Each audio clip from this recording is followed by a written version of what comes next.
Welcome to the Best Outdoors program just off the shores of the mighty Red River. It's the Hooking Up and Tracking Down Show, the heart and soul of all things related to God's great outdoors. Starring Gary McCoy, an all-around outdoorsman with a CMA Award for Best Personality in Radio. A man who excels in the radio world and needs no introduction to the outdoors, whether standing tall in the winner's circle or sitting low in the deer stand.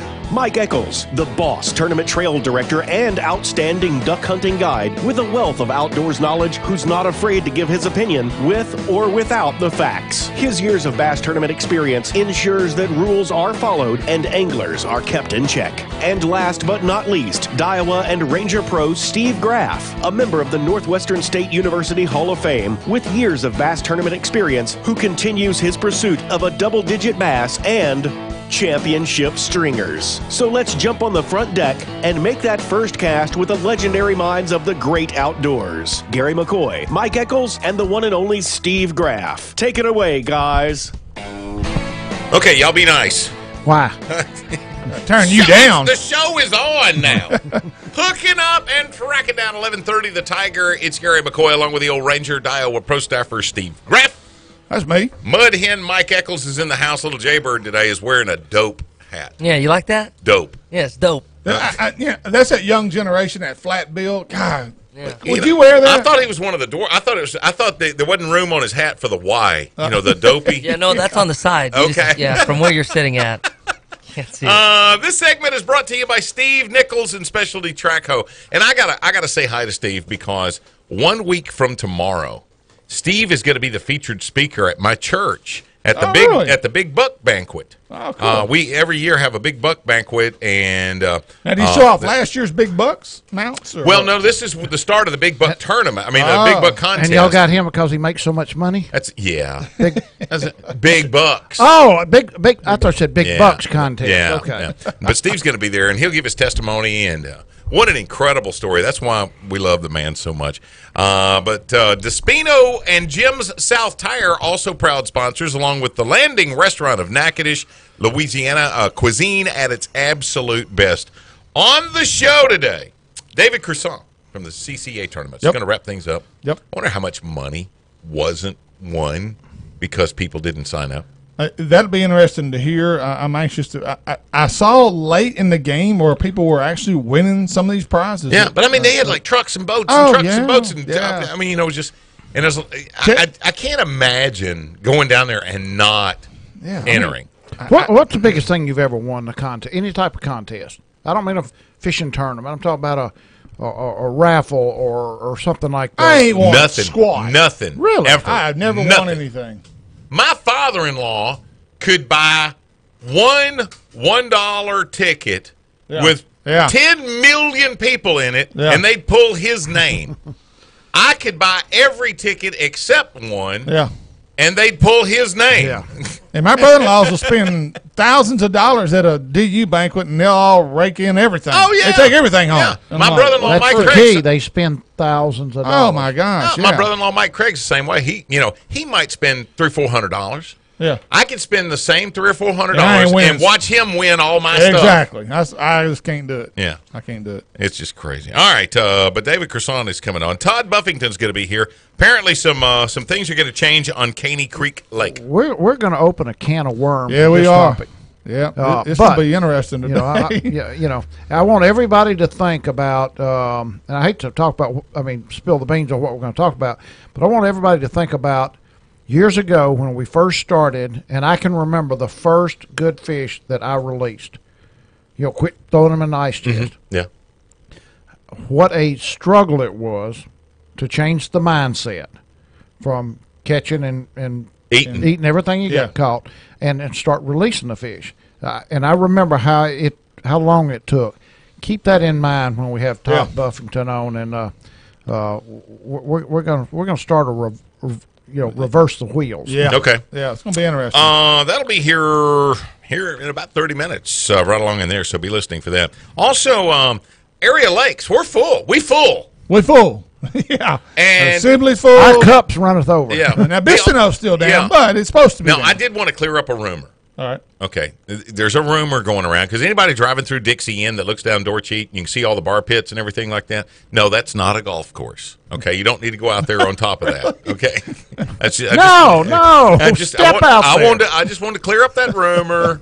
Hey, apparently they're building houses out there on the new golf course around the bar pits. No, don't fall for that. You know what they're calling the bar pits up there now for business? It's called the nursery. The Salvinia Nursery. Yeah. Hey, you know what? And there's a really good point to this, in that right now would be a great time to go in there if you had access to water out of Door Cheat, pump it into the bar pits, raise that level so that you can flush the Salvinia out and get it running on down the lake and out. I don't know why in the world that I'm an idiot. Yeah. And if I can think of that. Yeah, there's a lot better minds out there. Exactly. But one of the biggest issues that I've talked to a number of I agree with you. Yeah, I am an idiot. Yes. I don't want any more Salvinia in the lake right now. But you think about it, if when we had all the rain coming in and the lake was on the rise, because it's actually up a little bit more now than even it was a month ago. It should be. It should be 1 foot deep in front of my blind right now, and it's almost 3. Yeah. And the gates have been open for 3 months. Since Memorial Day. Yeah. But if you were able, while it was up like that, if you had closed the gates for just a little bit and let that water come on up, and it would have gone back into some areas that maybe some of the Salvinia was sitting there and had not gotten flushed out initially. But isn't that a good time to spray it while it's all contained? I don't know that you can get to it. Oh, really? In the bar pits? No. I'm talking in other parts of the lake. But take advantage of what Mother Nature is dealing you. When you get a little bit of water, kind of hold it back and then let it flush stuff out and then pull the gates back open. You know why they can't do that is because our state workers up here are not smart enough to open the gates. Okay. According to the people up here. Yeah. We have to make an appointment with somebody from Baton Rouge to come up here and turn the crank on the gates. Oh, only people from south of Alexandria are smart enough to open the gates. It's not like, let's go there and close the gates, and we're going to leave them closed a week. Yeah. And then we're going to open them back up. Yeah. Yeah, I mean, it's They don't work that way. No, apparently. I don't know why, but apparently it's a major Why couldn't you go spray the bar pits right now? Yeah, that's what I'm saying. I mean, spray it while it's contained. Everybody, all the Bistineau fishermen that I've talked to say, look, until we get rid of all the Salvinia in the bar pits, we're never going to get rid of the Salvinia in the lake. Yeah. That's what's feeding it, huh? Oh, dude, you ought to see it. I'm telling you. Really? There was guys trying to launch their golf carts out there. They want to drive around. It's the most beautiful greens you have ever seen in your life. Beautiful, man. Step out there. Yeah, buddy. Be a man. That is on the way. Also, Brandon Polinick going to be on the show today. He is in the lead right now. And here's the deal with Brandon. Okay. If he's got a signal, and he's fishing, he's pre-fishing for the final Angler of the Year Championship event this weekend. He's, excuse me, he said he wasn't for sure if he'd have a signal, but if he had one, he's on. If not, we'll talk about something else. Okay. We've got a backup. Teal Facts. Did you know Teal Facts? Michael know all that. I've got that. I know everyone. It'll be easy to pull one over on me and Graf when you start talking to you. Exactly. Also on the show, we've got the final wrap-up for you. The Holy Angels Bass Tournament that we had a couple of weeks ago with Joe Stevens. We'll get the final numbers on that and the impact that we had for Holy Angels. And you know, this was Joe's brainchild. This was something that Joe wanted to do for Holy Angels. And the fact that the last 2 years were record years. I mean, last year was number one, and then bam, we beat last year with this year. Joe could not be more excited about what it's going to do for those residents at Holy Angels. Right. Doesn't have anything to do with anything else. Doesn't have anything to do with Joe's glory or anything along those lines. It ain't about Joe. Exactly. It ain't about Joe. And Joe will be the first one to tell you it ain't about Joe. Right. It's about what's happening for those residents. And that's just the most awesome thing in the whole wide world. Yep. So, just got a text from Dwayne Chapman, who listens to the show every week. And God, Dwayne, you can't find a job, huh? He's got a job, but and he's correct. You said why don't they go up there and spray the bar pits right now? The same reason I'm not going to allow you to fish the bar pits in tournaments. They are actually deemed private water. Oh, so they're like coolies on Red River. Yeah. Really? Well, then we could sue the owners of the bar pits for the Salvinia issue. Salvinia contamination. Yes. Hello? No. Come on, Eccles, talk to me. I'm What'd be staying wrong out of with that. I'm staying out of that. Okay. Do you know who they are? The owners? Yeah. No. No. It's not. And if they were Well, we can just write them a letter and say, hey, can we go in there and spray? I'm sure they'd allow it. But I'll bet you they would. That's the reason that the state's not up there spraying the bar pits, private property. Thank you, Dwayne. Find the source and Just get rid of the shot source. my idea right in the butt. Okay. Also, Denny Brower Legendary. is on today's show. A legend. And the way you posted this on Facebook, it doesn't look like it's good news. Well, I want people to tune in because he's got something important to say today. Okay. And We'll talk a little fishing, but that's not what it's about. No. Okay. Yeah, It's it's not about something fishing that today. everybody in the It's an outdoorsman. Everybody, yes. You don't have to hunt and fish. No. You just have to step out your front door. 12:30 today. Yes. 12:30. 12:30. He'll be calling from his home in Del Rio, Texas, on the banks of Lake which Amistad. used to be Amistad. Now it's Amistad. Amistad. I don't know why. Just like the Jordans I grew up with are now Jordans. Oh, yeah. I don't understand Yeah. East that. Texas, they're Jordans. Yeah. Louisiana, they're Jordans. Yeah. I know that. Yeah. But on the banks of Lake Amistad, he's going to call us in at 12:30. Okay, before we get too far into this, I do want to remind everyone this Saturday we got the Greenwood Pioneer Festival. Greenwood Fishing Mission is this Saturday. Talked to Veronica Brown the other day, she's looking for a good turnout. Going to have a great event. Oh Are man, you emceeing that way in, Mike? Yes. You are? okay. Now with this, because I've never fished a tournament when teal season, when any kind of duck season was on. Woo. And Saturday's opening day of teal season. How you gonna work that, Mike? When look at him. You know where he'll be at daylight. Yeah. That boy's gonna be in a blind. Y'all somewhere. just start fishing whenever you want to. I'll see you about 2 o'clock. There you go. Exactly. How often is it a problem for when you got anglers and duck hunters trying to share the same normally water? the Greenwood Fishing Mission tournament is not. Well, it might be this weekend. When they change the opening day of teal season Right. to suit our fellow teal hunters south of I-10. Yeah. We should have opened last week. Gotcha. And Teal we'll be season should have. Yeah, right. And but they moved it back, and this is one of the first times I remember having a tournament that I was involved in being opening day of teal season. Yeah. It could be sticky. Teal hunters understand fishermen have the right to be on the lake. Fishermen understand It's opening day of teal season. that you can give these guys a couple of hours courtesy. Exactly. Yeah. And I've never had a problem. Jerry Letterman, if those wings are spinning on that thing in front of the duck blind, that means there's somebody in there. Somebody's occupying that Jerry blind. Letterman, I'm talking to you. Speaking of Jerry Letterman, as good a fisherman there is around here, just kind of out there in left field sometimes. Yeah, or right field. Fished a poor man's tournament on Cross Lake the other day. With my brother-in-law. He fished with him? Yeah, with Mike Craig. Oh, did he? Yeah. No, Mike Craig wasn't in the boat with him. They were That's there. I know, They but they fished- fishing a tournament. Okay. But he wasn't fishing in Yeah. the boat with. So he videoed. No, your brother wasn't in the boat with. Your brother-in-law wasn't in the boat They with. fished the poor man's tournament Saturday on Cross Lake. They had 16 pounds and didn't win anything. Okay. Then you ought to know this story. I have not heard this story. They pulled up to a duck blind. Uh-huh. Jerry threw I think a worm, probably a 10 or 12-inch worm, up under the duck blind. It went to the bottom. Uh-huh. He felt a tick. He set the hook. Nothing moved. Uh-huh. He pulled, and it started dragging towards him. He knew then that he had hooked trash, probably a piece of carpet. Yeah. He pulls it out from under the duck blind, reels it up close to the boat, and then it decides to show itself, and he caught a 5-foot alligator. Holy cow. And somebody videoed. That's the reason I don't think It your had to brother. have been Michael. I thought he was fishing with Scotty G. I No, may he was be wrong. fishing with Mike. Okay. I talked to Mike when they were pulling up out of the boat ramp. Okay. I thought it was Scotty G. Yeah. Well, I can't believe you no. hadn't seen No, the video. well, Mike was in a hurry. They were trying to get weighed in and everything So- when I talked to him. Anyway, so their weight went from 16 pounds to 416 pounds. Hey, when does alligator season? Isn't it open? It's on Cross Lake going now? right now. It's going right now, and it's a good thing. But this time of year, it does not take much for alligators, who are a cold-blooded creature. Their body temperature is the same thing as their surroundings, and it doesn't take much of a front in September to shut them down from feeding. You know, you catch alligators by hanging the hooks on with the rotten chicken meat on it. Yeah. But it doesn't take but about a 10-degree drop in air temperature to slow down the feeding of the alligator. We had that front last week.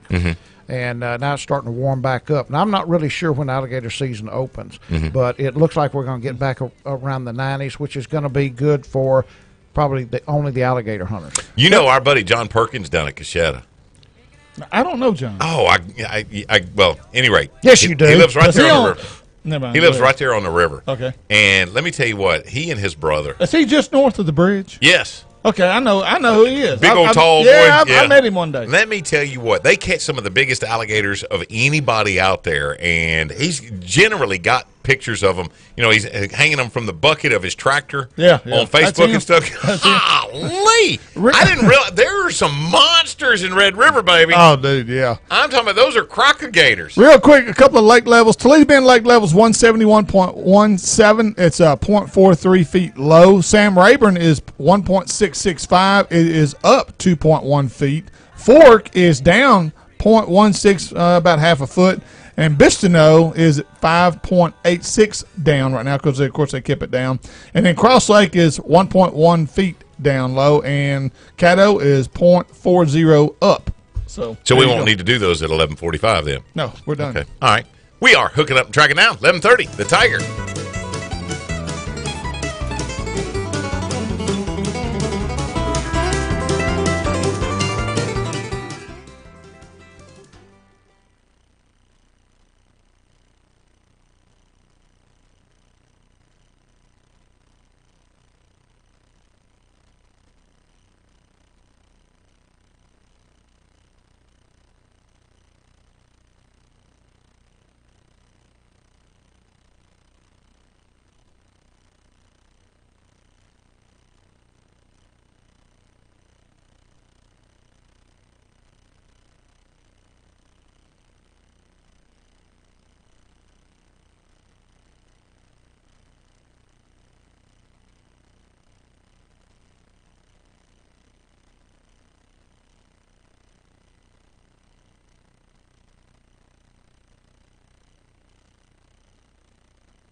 This segment of Hooking Up and Tracking Down is presented by Daiwa Rods and Reels, J&J Exterminating, V&M Baits, Paul's Farm and Garden, and Silver Star Smokehouse. Now serving the best barbecue in 3 great locations: Shreveport, Bossier, and Texarkana, Texas.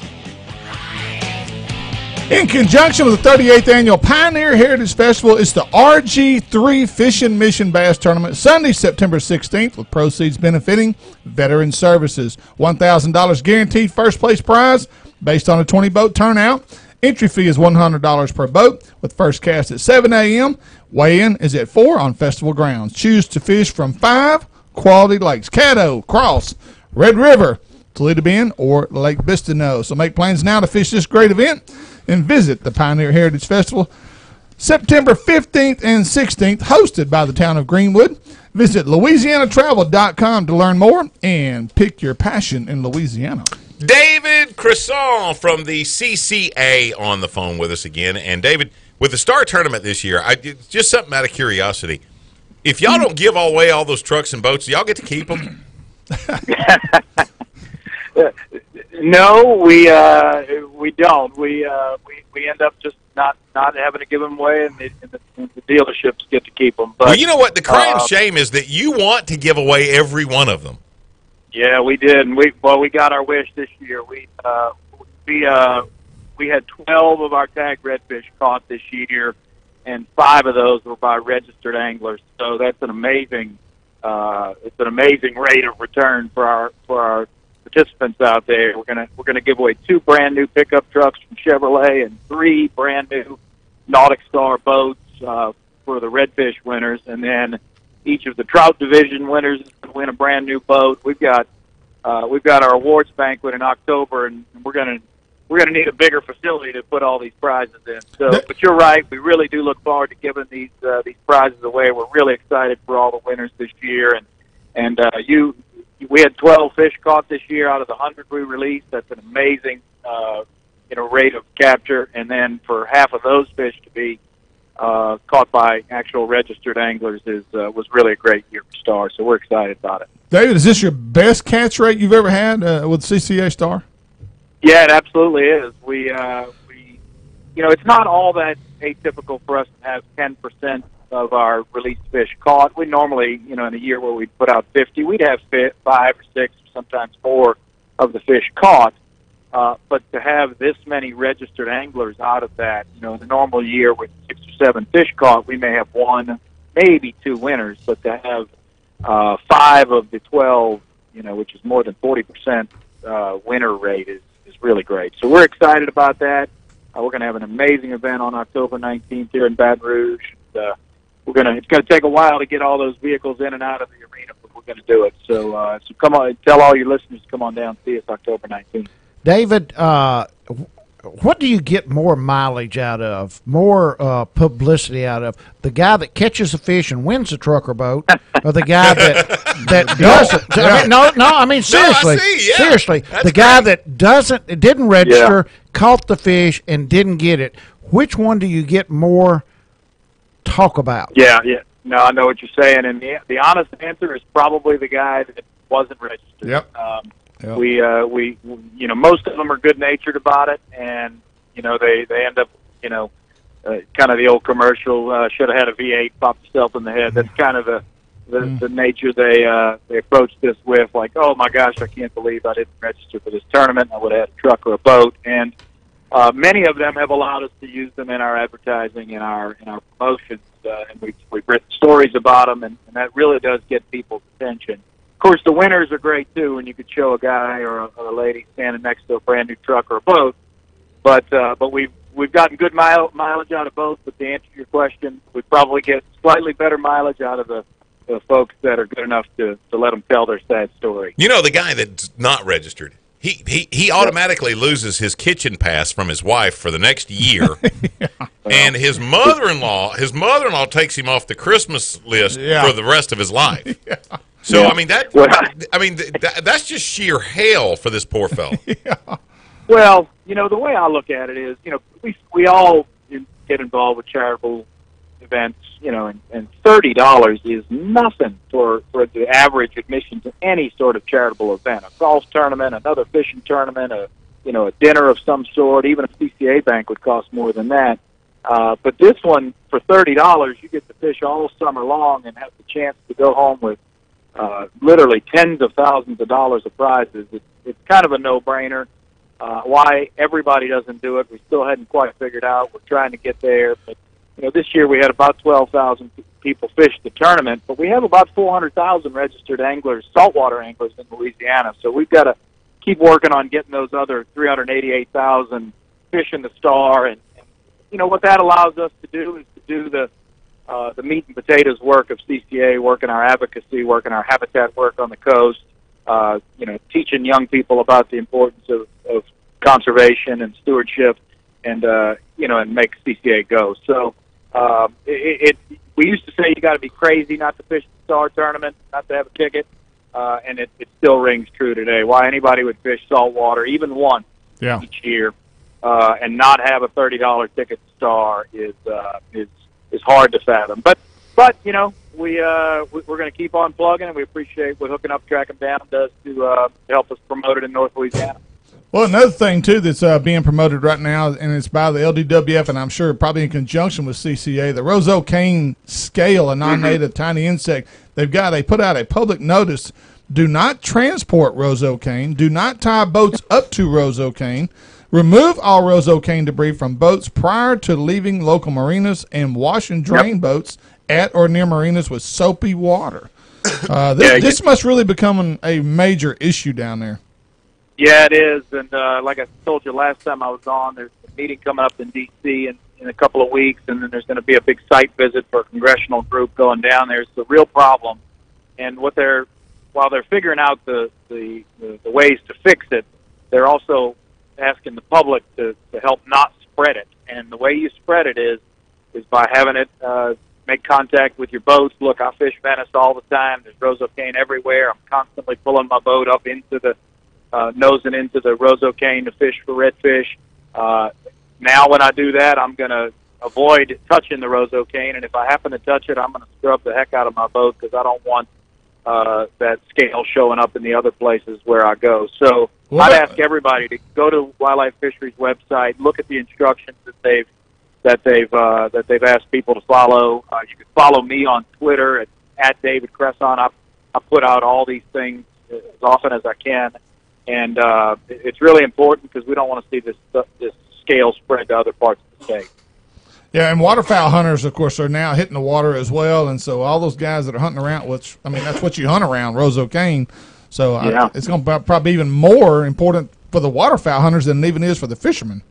It's going to become an issue if we don't control it and we don't find a solution to it. If it starts to find its way into places where it's not currently showing up through contact with boats or watercraft, all of a sudden we're going to have to find some new blind material. I hear your blind Mike is an automatic limit out, and got the world's greatest teal hunter coming with you, my friend Dwayne, and he says if you don't put him on a limit, then he's then you must have been blowing smoke. Well, you better take a deep breath.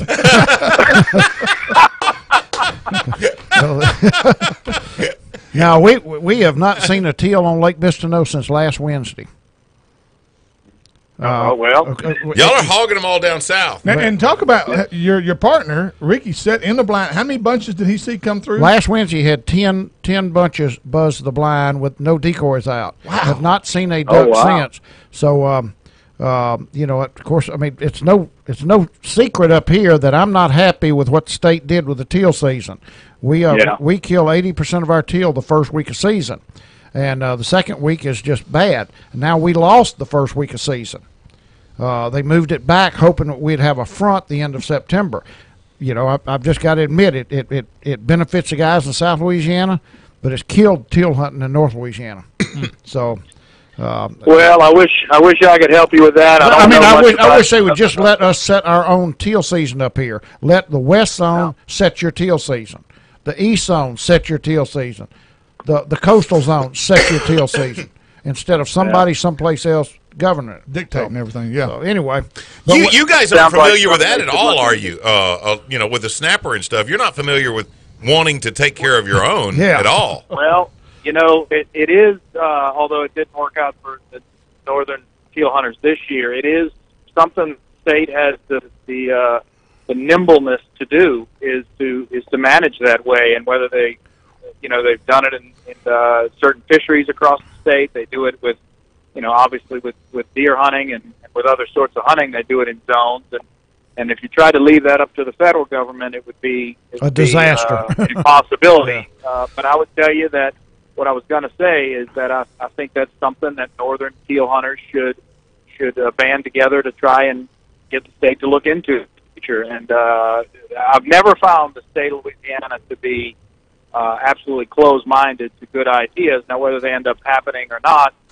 depends on the will of the people. But they'll always consider good ideas, and I'll tell you to bring that to the commission next year when it comes time to set these seasons. David Cresson, thank you so much, sir. Thank you for everything that you guys do for us with the saltwater fisheries that God's blessed us with, and especially with the Star Tournament every year. This is just an awesome opportunity for any angler that's going to be down there on those waters to possibly cash in and win a brand new truck or a new boat. I mean, thousands and thousands of dollars. Hey, David, we got about 15, 20 seconds, but I want to ask you the impact of Harvey on the coastal fishing right now. Has that subsided? Of Harvey? We haven't seen a lot of negative impact on Louisiana's coast. I think a lot of the salt water's been pushed up in the marsh and probably end up seeing some positive impact for fishermen. But of course, we want to see everybody recover well. So we'll keep people posted as we see continued results. And David, on behalf of Gary McCoy, Mike Eccles, and myself, and Hooking Up and Tracking Down, we want to say thank you for all your support and CCA's support of our program. Well, and that goes back at y'all, guys. We appreciate our partnership with Hook 'em Up, Track 'em Down, and look forward to many years of the same. We are hooking them up, tracking them down. 11:30, the Tiger.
The Hook It Up and Tracking Down Show thanks you for tuning us in today. This segment presented by Cypress Knee Outdoors, Nichols Department Stores, and Bellevue Meat Processing. More than a meat processor, offering a variety of Louisiana-made products like Mayhaw jelly, barbecue sauce, and seasonings. Here are some guys that need some seasoning: Steve, Gary, Mike, and Jay.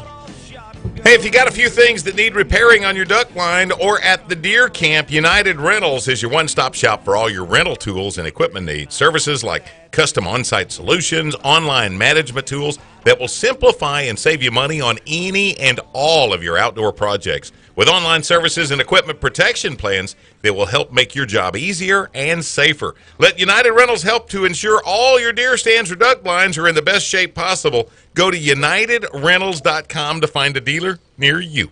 There you go. Thank you, David Duchel. Mm-hmm. Duchel. Say it right. Duchel. Oh, and our boy, Aaron Attaboy McAvoy is listening right now. Jay, he wants all of us to take, he says he's going to take all of us down to his family's duck camp or fishing camp in Duloc. Yeah. And we're going to go fishing down there. They have washing machines down there? I think so. All right. I think he did that washing machine video. Oh, really? He was on Jimmy Kimmel. Oh, really? Fallon. I mean, Jimmy Fallon. Jimmy Fallon. Yeah, he was on Jimmy Fallon. Big time. Okay. On the phone with us, Todd Buffington from the Louisiana Department of Wildlife and Fisheries. Hey, Graf, how's it going? Good. This is Gary. This is Gary. Now Graf will talk to you. That's me now. Oh, okay. All right, and now say something, Eccles. Something Eccles. There we go.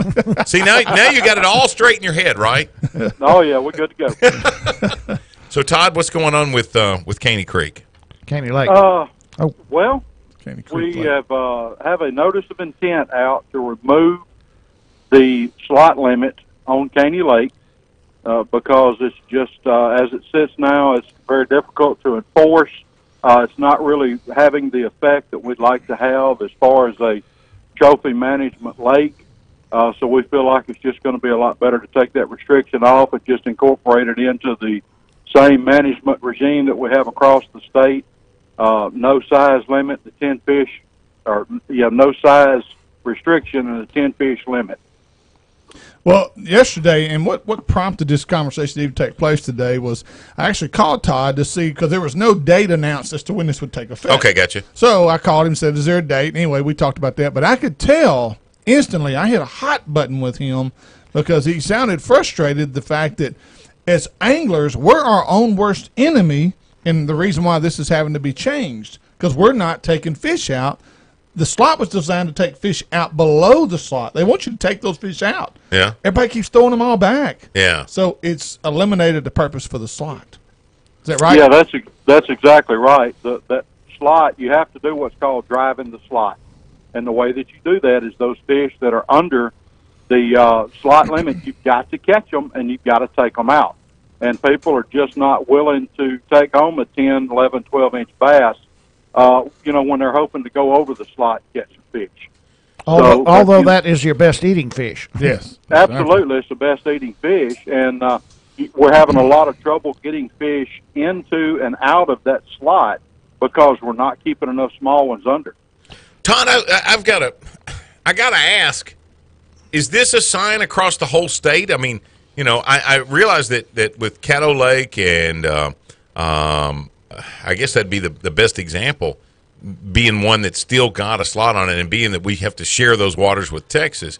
What do you see in regards to the effort there? Is the slot not working there as well because of the same reasoning? I'm not going to say it's not working as well. We do have some data showing that on Caddo that we're getting some desired results from that slot. But another part of that equation is we're also trying to have regulations common with what Texas has. And Texas is big on slot limits on a lot of their lakes. So I don't really foresee us changing anything on Caddo anytime soon, just to kind of make sure that Louisiana and Texas stay on the same page. But it all ultimately comes back to, catching and keeping those under the slot. Yeah. The more you catch and keep under that slot, the better that slot's going to work, and the larger fish you're going to have in your lake. That's just bottom line. Well, the whole deal, Todd, is we have forgotten that harvesting is a major part of conservation. Just like you have to kill so many deer a year to have a healthy deer herd, you need to take X amount of fish out of a lake to have a healthy population of fish, right? Yeah, it doesn't matter if we're talking about bass or if we're talking about squirrels or rabbits or ducks or deer. The basic management principles are all the same. You have to remove a certain portion of that population every year in order to keep it healthy. If you don't, what happens is you'll get a lake that becomes overstocked with bass. They'll all stunt and stay a small size. Then you're going to start destroying your bait fish population, and it just throws the whole lake out of balance. So it is absolutely mandatory that we take some of these smaller fish out. If you institute that, and let's say that the lake has gotten to the point to where you are overstocked and you're starting to see how long and people recognize the issue and you guys have implemented policy that will take care of that. How long before you would generally see a good turnaround on that? Well, managing fish, you're looking at a lot quicker timeline than say you're managing for deer or something like that. When you start removing a significant number of smaller fish, by the next year, you're going to really start seeing some improvement. And by 2 or 3 years, it's going to be a whole different ballgame, a whole different lake. Because the fact is, Todd, that according to what I've been told, your smaller fish are the most aggressive, biggest eating fish, right? Sure, yeah. I mean, they're the most numerous. And you think about it, a 1 pound bass and a 3 pound bass basically eat the same food. So if you take the 1 pound bass out of the equation, you've got a 3 pound with a larger food source.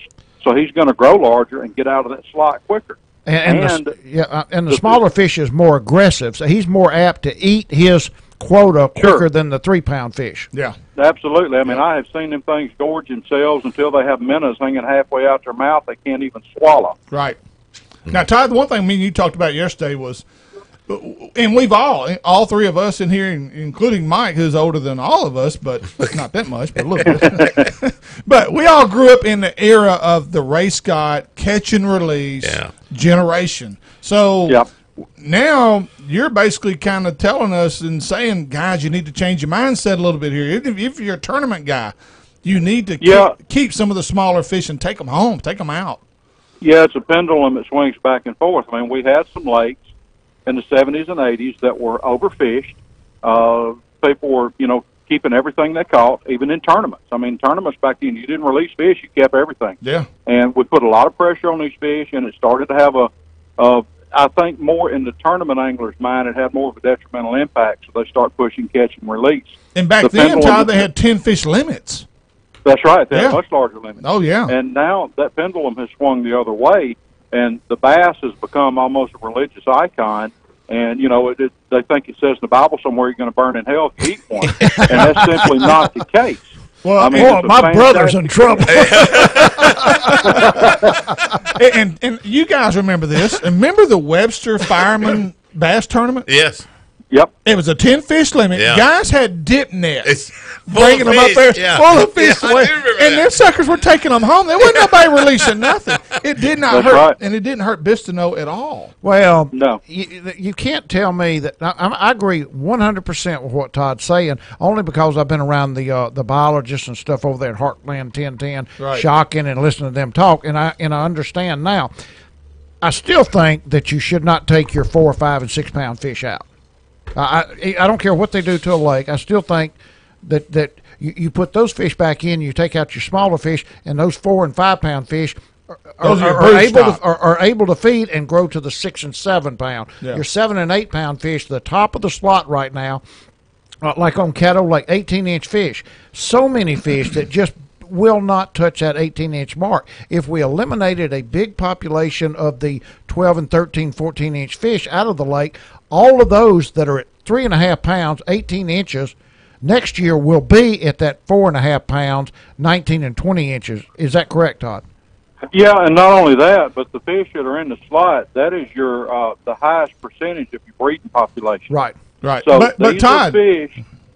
I'm sorry, go ahead. and I'm not really throwing an argument out here. I'm just trying to throw another perspective because me and you talked about this. Not all bass are catchable. So there's a brood stock out there that's never going to be caught by artificial lure to begin with, that you're not even putting a dent in that population of fish. So I think you're correct on that. yeah. Okay, the biggest issue for me then is the education side of the whole thing, because I grew up with a group of deer hunters in the Blanchard area that were there when they brought the deer there from Wisconsin. Yeah. They remember when there were no deer. And I can remember those guys, if you would have shot a doe, they would have hung you up by your toes. Exactly. So, Todd, I want to know which one's a harder person to educate, that older hunter.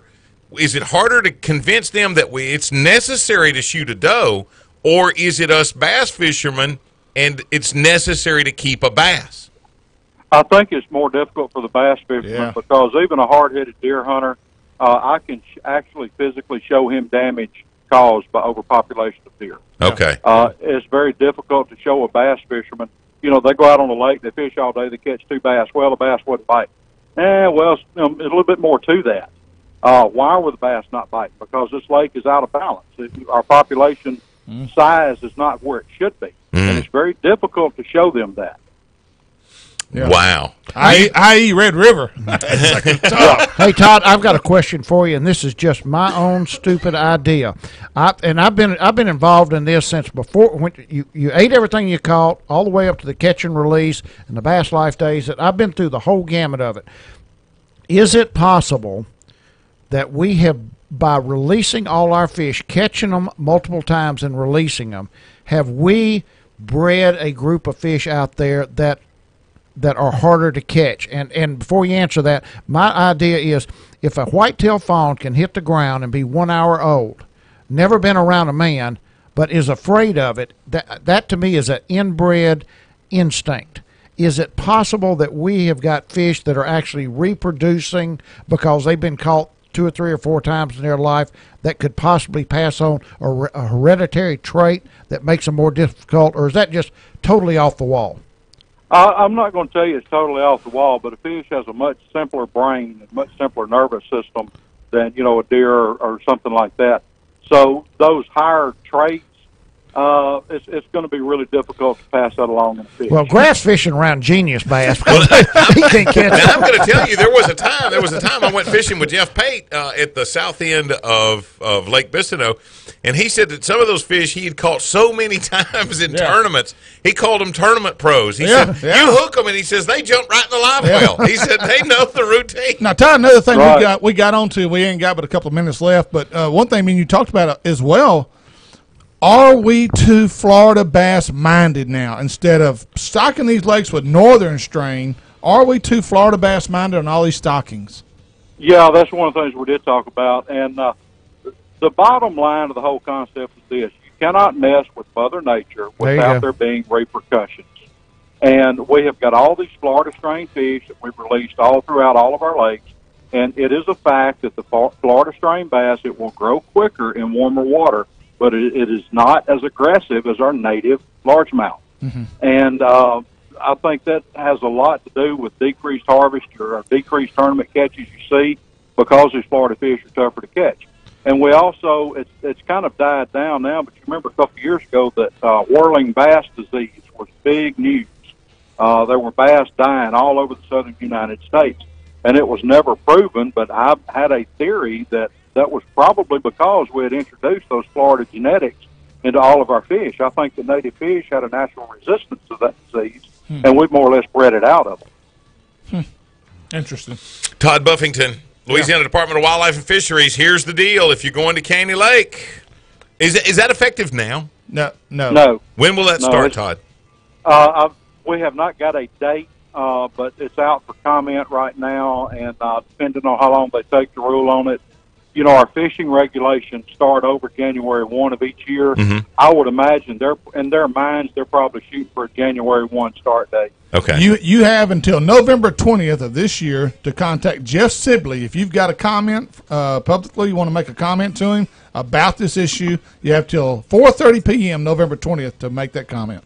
Todd Buffington, thank you, sir. Yes, sir. You have a good one. Thank you, Todd. What do you think? All righty. Is that a sign of things to come? I think it should be. I don't know what it'll take to do it. Yeah. You know, I think that we made some moves, like with some of the trophy lakes. Steve and I talked to it's more, I think it's more to it than what we just talked about. No doubt. Why people don't keep fish anymore. Yeah. And I think it has to do with our schedule. It used to be you went fishing with one thing in mind.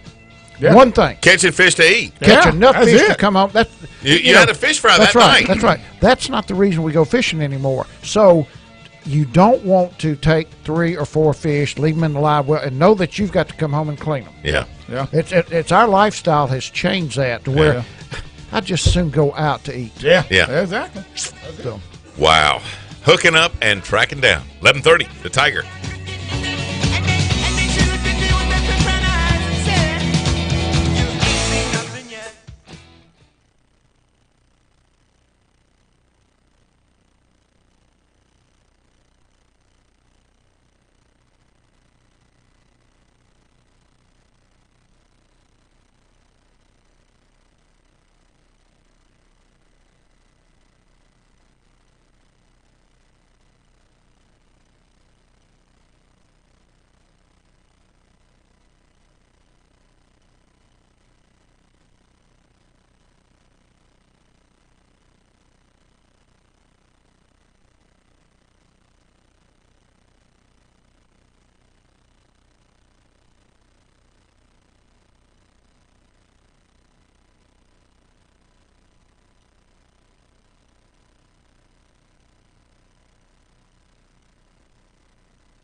At HUTD, we love to be social, so check out our Facebook page at Hooking Up and Tracking Down Show for outdoors news and videos. This segment presented by United Rentals, Bob Seeley Outdoors, Wildwood Resort at Toledo Bend, and Mustang Survival, designing and manufacturing marine safety and climate protection products for over 45 years. How about it, guys? Yeah, the best personal flotation device is the one you wear. That's why Mustang Survival wants you to choose a PFD that fits comfortably and is made for whatever water sport activity you're engaged in. From foam vest and automatic inflatable PFDs to float coats and bib pants, they offer a complete range of products to meet your marine and outdoor activity needs. To see the entire line of Mustang products, go to MustangSurvival.com. Mustang Survival, trusted, proven, and dependable. Little tournament news. Don't forget now, this Saturday, the Greenwood Fishing Mission Bass Tournament. Eccles is going to be your weighmaster. Veronica Brown is in charge of all of that. You've got until, I want to say Friday, 5 o'clock there at the Greenwood Town Hall to get registered. They got entry forms at Bayou? I don't know, but I'm sure they are. Okay. Yeah. Pick up your entry form and get in on this. $1,000 if they've got a minimum of 20 boats, which you know they're going to have. Yeah. But if they got $1,000 first place, $100 per team. Yeah, $100 entry fee. What the heck, man? Okie dokie. We've had some local boys yanking some lips here lately. Yeah, we got two guys, Cole Garrett and Nick LeBrun. I want to toot their horns a little bit. I talked to Nick yesterday. He just came off a big win at Sam Rayburn. He finished first over there at Sam Rayburn with 22.73. I actually talked to Nick last night and yesterday afternoon. He said that he had basically 5 or 6 bites all day. He didn't have the. And that was the ABA they were fishing. ABA Ram Truck Tour is the Southeast Texas division, and Albert Collins finished second with 21.24. Kevin Lazion from Dry Prong. Everybody knows Kevin Lazion from around here. He's fished the FLW Tour in years past. He finished 6th with 14.57. Cole Garrett had a real good weekend. Cole finished first on Saturday on Red River and went over to Rayburn on Sunday and finished 8th with 12.06. And but so congratulations to both those guys. I'm looking down the list here, see who else locally did pretty well.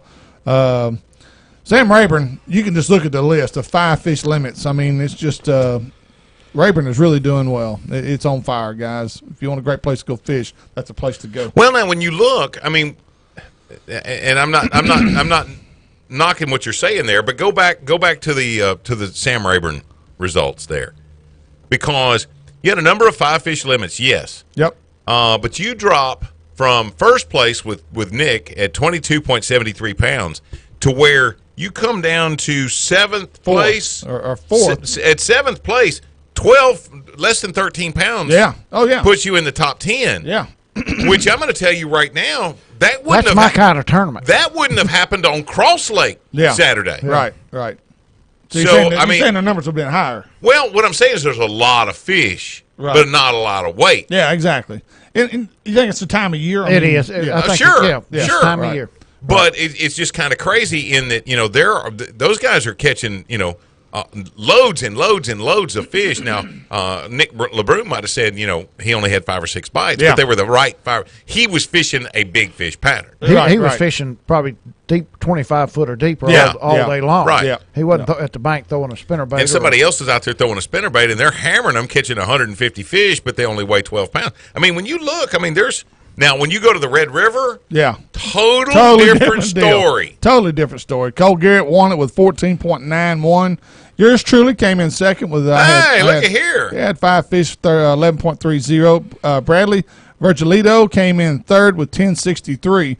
So out of right at 35, 40 guys, only 3 bags over 10 pounds, which is how many fish did you catch?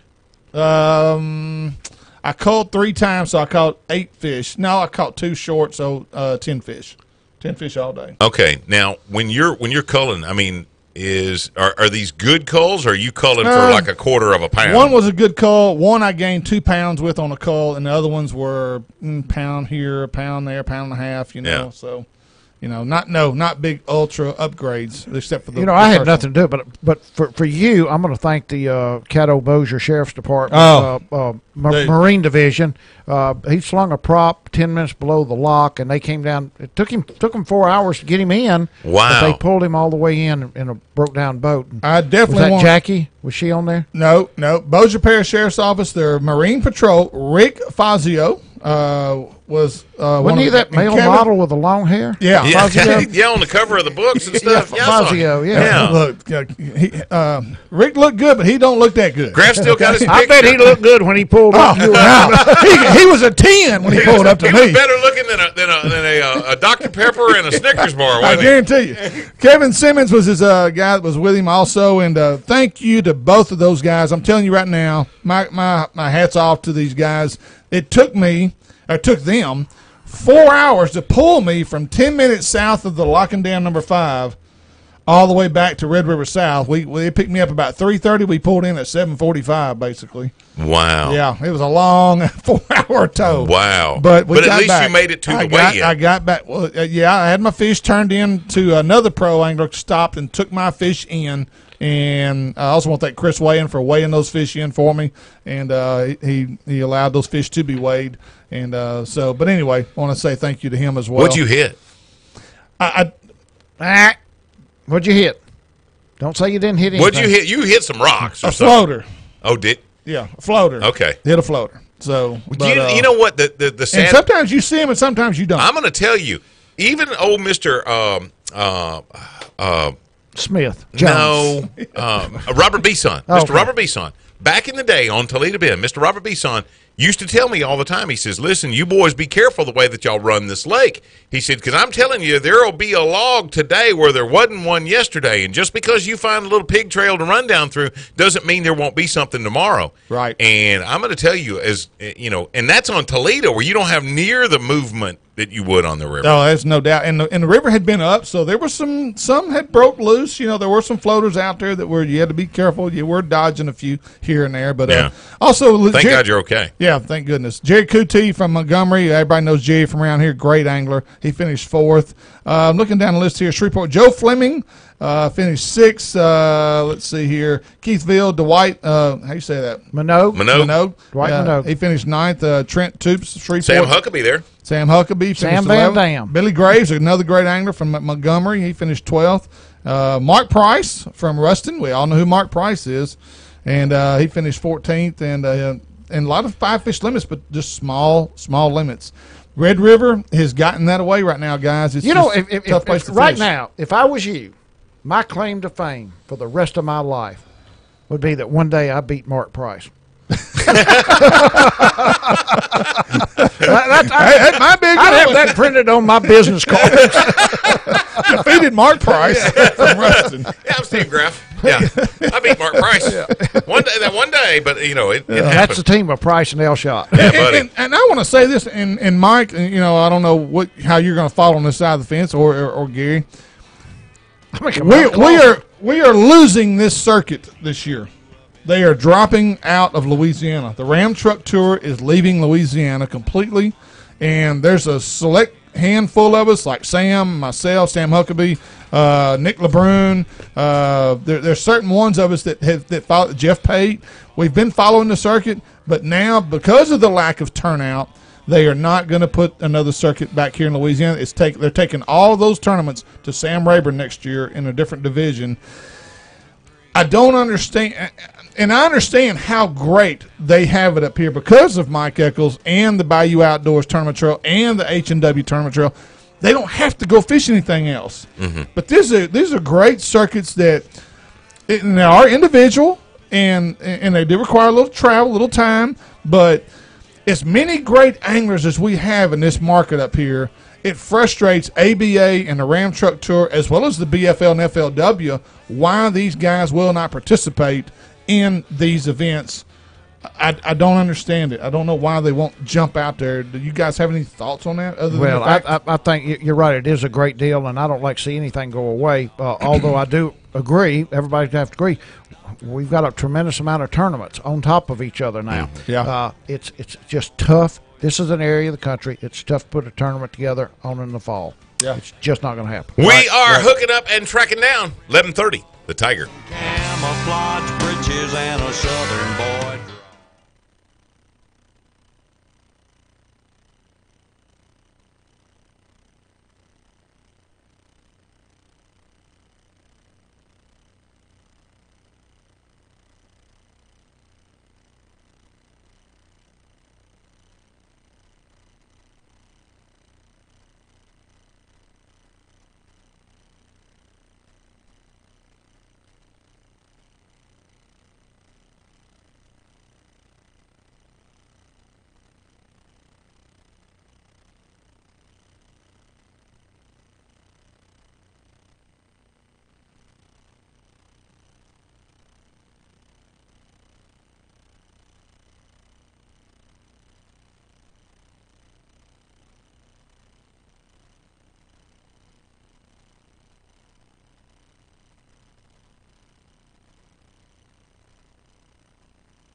Get ready for another hour of the best outdoor show on the radio, the Hooking Up and Tracking Down Show. This segment presented by Ranger Boats, Despino and Jim's Big South Tire, the Red River Waterway Commission, and Stingray Line Cutter. Cuts any and all fishing line quick and easy. One of the top products at ICAST 2017. Go to stingraylinecutter.com to get yours. Now back to the Hooking Up and Tracking Down Show.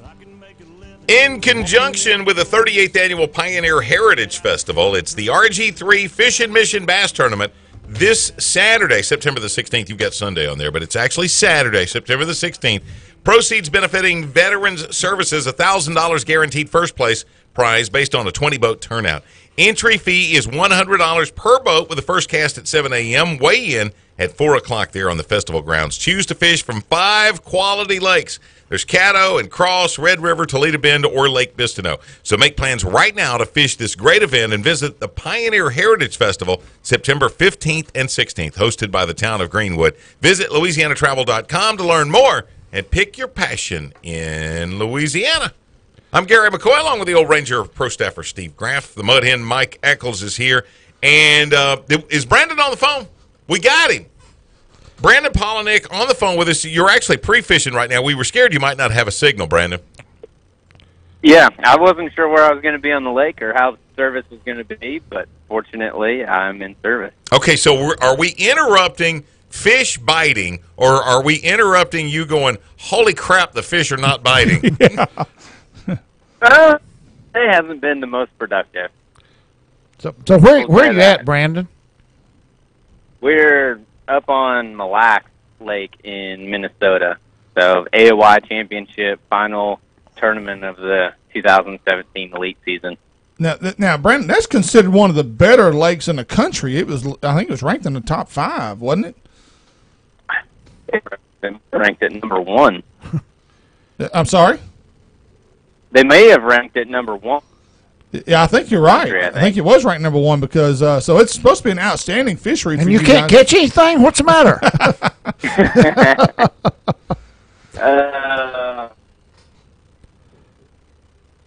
I know. 2016, and now it's 17, and the fish know what's going on. Oh, they become educated. Yeah. Okay. Well, Brandon, of course, you're leading Angler of the Year, and you're sitting in great shape. With your type of cushion that you've got here, what does that equate to? And so the average person listening to the show, you got 811 points to Jason Christie's 796. Hey,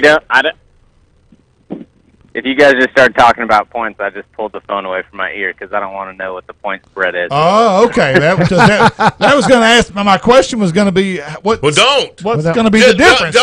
Stop. So anyway. Well, so never mind. I'll ask you a question, Brandon. What does this mean? What does it mean to win Angler of the Year in the BASS Elite Series? It's probably the most prestigious title that you can win at a professional fishing level.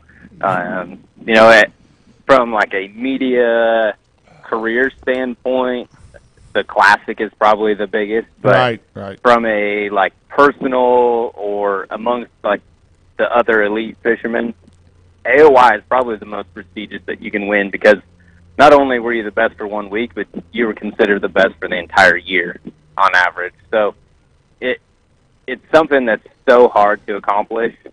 We've got 9 tournaments spread out across essentially 9 months, and to be consistent for that long is a big deal. And so I know that I'm leading. I don't know how much I'm leading by. I haven't looked at points in 4 years.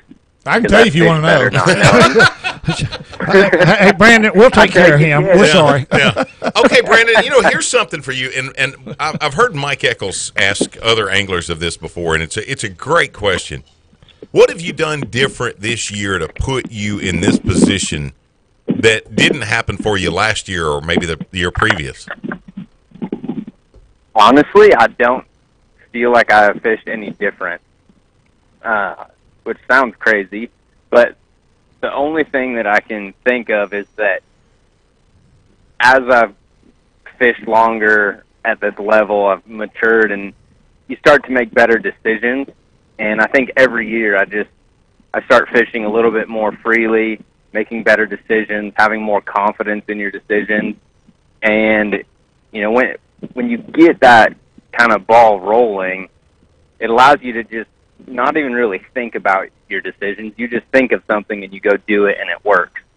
I wish I could explain exactly what it is, because I would continue to do that every single year, but there's something special every once in a while. You'll see a couple guys each year that really get on a roll, and it'll be, it's just like they can't do anything wrong. Well, if the decision is for me to throw a hand grenade in the lake, it works every time.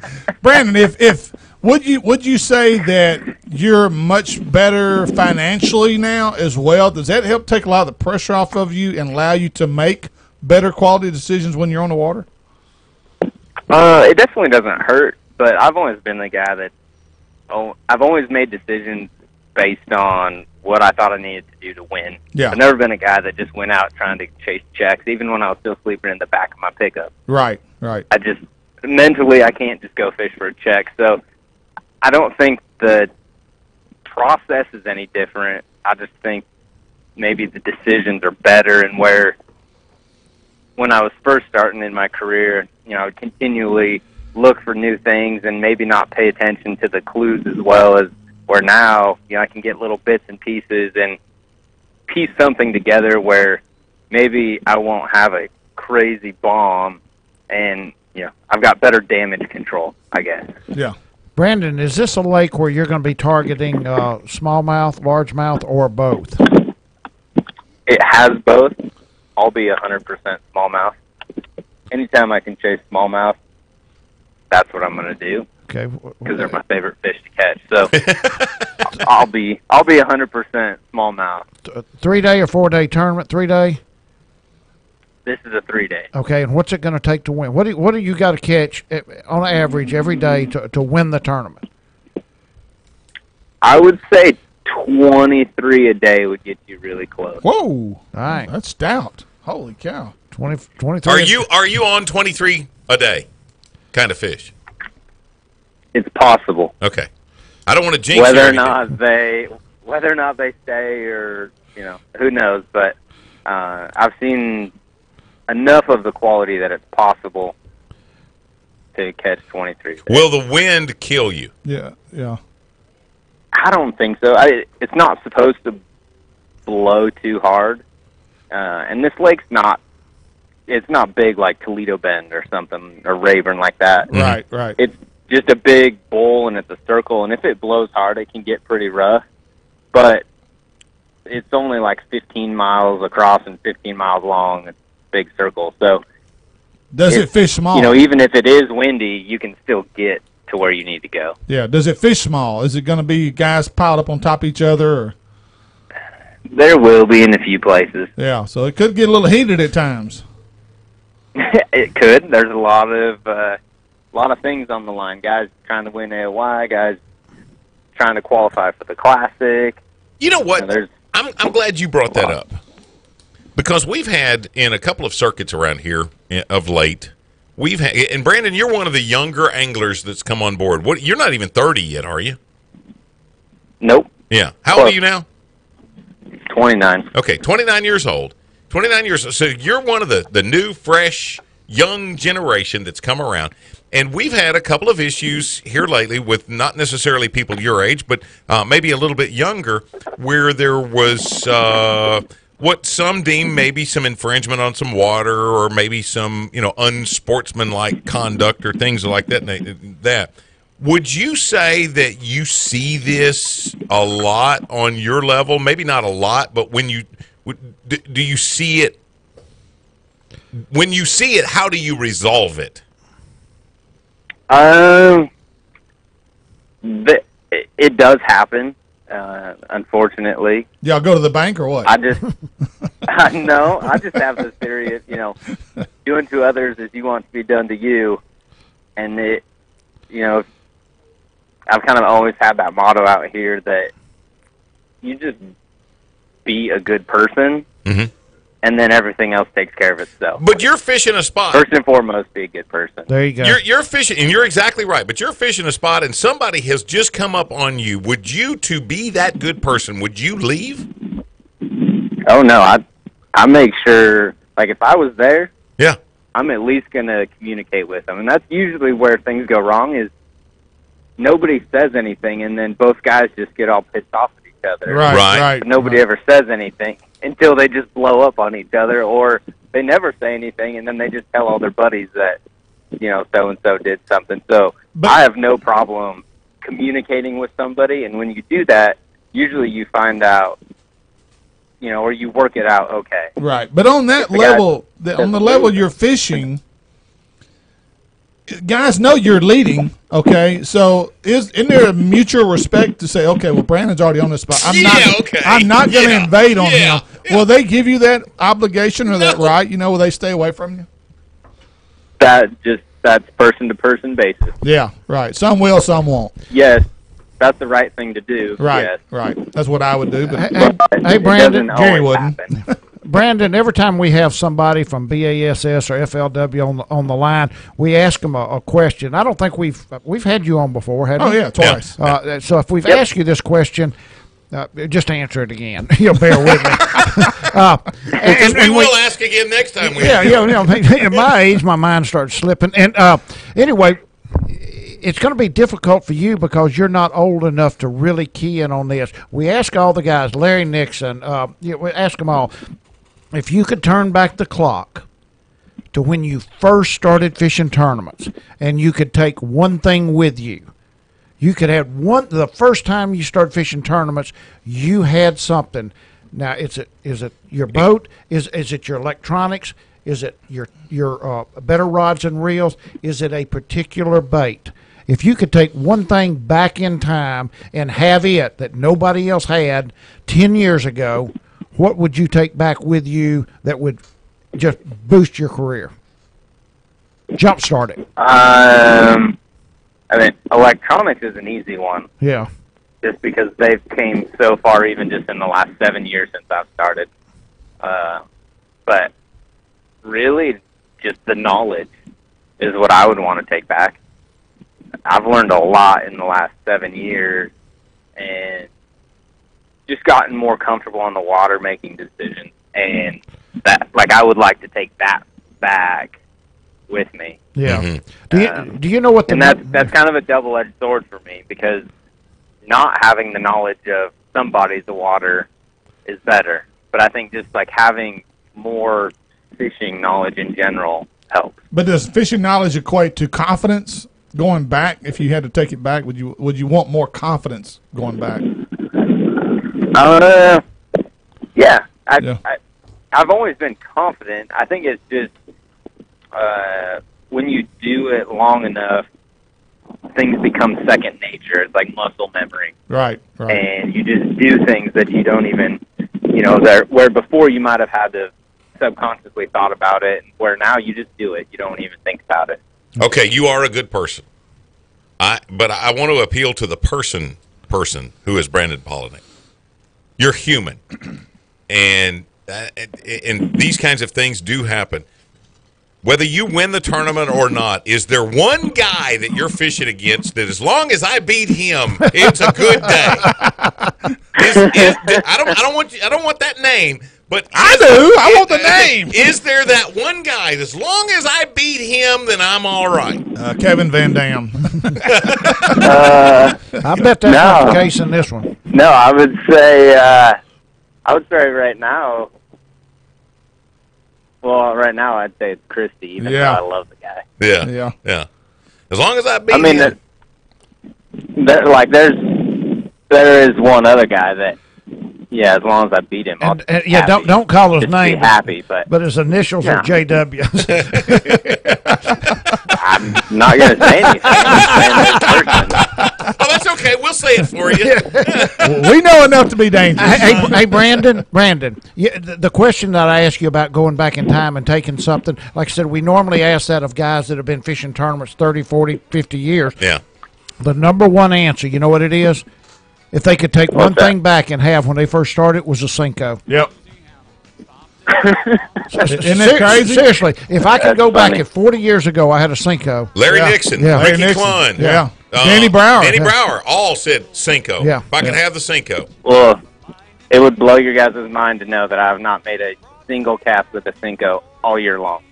Really? Or probably in the last 2 years. Really? Wow. I'm the same I way. just don't throw it. But I'm not Brandon Palaniuk either. Wow. Brother, congratulations on making it this far, and good luck with the coming tournament. And, we couldn't be higher on you and your young career and what you've been able to accomplish.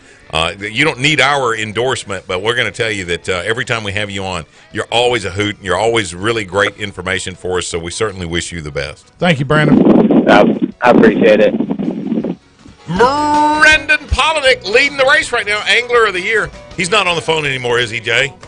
He's got 811 points to 796 for Christie. So, wow, that could have been dangerous, man. I didn't know. I would have been a little more careful. He was doing the la la la la la la. I can't hear you. Yeah, I don't want to. I apologize, everybody, for my cohorts. We are hooking up, tracking down 11:30 the Tigers.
This show would not be possible without our very own Evangel Eagle, Jay Wadley. That's right, who pushes all the right buttons while producing this show. This segment presented by Daiwa Rods and Reels, Bayou Outdoors Supercenter, Cigar Fishing Line, and Groove Fishing. Changing the future of tackle storage forever. Go to Groove, G-R-U-V, fishing.com to learn more. Take it away, guys. And welcome back to Hooking Up and Tracking Down. Now I'm trying to find, here it is right here. Have you seen our new website? Folks, if you haven't checked it out, you got to check this out. HUTDshow.com is a great source for all things related to the great outdoors, including local weather. Some of Mike Eccles' recipes are fixing to be on there. Calendar of events and the latest blog that I have written. You may agree or disagree with me. I really don't care. Just check it out. Also, check out our HUTD video tips that are starting to pop up on there as well, reviewing products and situations that will help make you a better outdoorsman. You can catch one of the latest shows by going to our video archives and catch up on whatever you missed on today's show. Go to HUTDshow.com to see more. That's HUTD Show, the best resource for outdoor news and information. Now, and here's your V&M Baits best times to fish this Friday and Saturday. Game activity rated as fair. Sunday rated as very good. Only a 10% chance of rain all weekend. Cool fall temps give way to the lower 90s by the weekend. Lows dropping into the upper 60s. Moon illumination decreases from 30 to 12%. Best time to fish, mid to late morning. That's my favorite time. Yeah, that I like 10 to it 2. If they'll bite 10 to 2, I'm good. Yep. Friday 7:43 to 10:43. Sunrise is at 6:57. Sunset 7:17. Saturday 8:40 to 11:40 with sunrise at 6:57, sunset at 7:16, and then Sunday 9:35 a.m. to 12:35 p.m. Sunrise at 6:57, sunset 7:15. This has been your V&M Baits best times to fish. I think now, do we have on the phone? Is Joe there? Yes, I'm here. Hey, Joe Stevens, what's up, buddy? How y'all doing? We are doing absolutely great. Had a great interview with Brandon Polinick, Elite Series Pro, trying to win the Angler of the Year for the BASS Tour Elite Series. And following you, we've got a legendary Bass Pro, Danny Brower, coming on. So you're in the middle. You're like an Oreo. You're the cream filling in the middle, Joe. There you go. You took the words right out of my mouth. I feel like an Oreo. There you go. Joe, how many teams did we wind up with in the Holy Angels tournament? 86. And that is a new record for Holy Angels. Yes, we had 74 last year. Wow. Yep. So, hey, what do you contribute your newfound success to? Well, you know, Mike. I talked to a lot of guys that came through. When we were registering at the marina, and I asked them. I said, the combination of being a scramble, raising the guaranteed money. And the majority of everybody I talked to said it was the scramble format. Yeah. A lot of guys, like Andy Ferran, I talked to him for a long, long time. And, he said, giving people the opportunity to fish their home water, whether it be Black Lake, Bistineau, or Caddo, or, whatever it may be, I think, all in all, that was the ultimate success to why we've got such an influx now, and I'm sure the money, had a little bearing on it, but, everybody, the majority of the guys that I've talked to, it was the scramble format. Okay, Joe, just I don't want everybody else put your fingers in your ears. This is just between me and Joe Steven. You were supposed to say your association with Hooking Up and Tracking Down. That's what we coached you on, Joe. That was it, well, but that's okay. I saved the best for last, Mike. Joe, you got your radio on? We hear Hang something. on. Am I echoing? Yeah, we're getting a feedback on the radio or something. Is that better? Oh, yeah, there we go. It sounded like you were operating a turkey call. Yeah, exactly. Well, I'm in my truck. I had you guys on speaker. Yeah, Oh, no, yeah. That's fine. Hey, well, Joe, looking forward to next year, is there anything you've already got in your head or something you may want to do a little different or more food or more entertainment? Not more food. Hell, I weigh 500 pounds. Yeah, absolutely. More salad. Food. We went through 75 pounds of fish. We went through enough jambalaya to feed 200 people. We went through 2 cases of hamburgers, a case of hot dogs. There will be more food available next year. There'll be, the accommodations will be a lot more. I say a lot more. There'll be more space, and it's like I tell the girls, and I appreciate everything they did this year to make this such a success.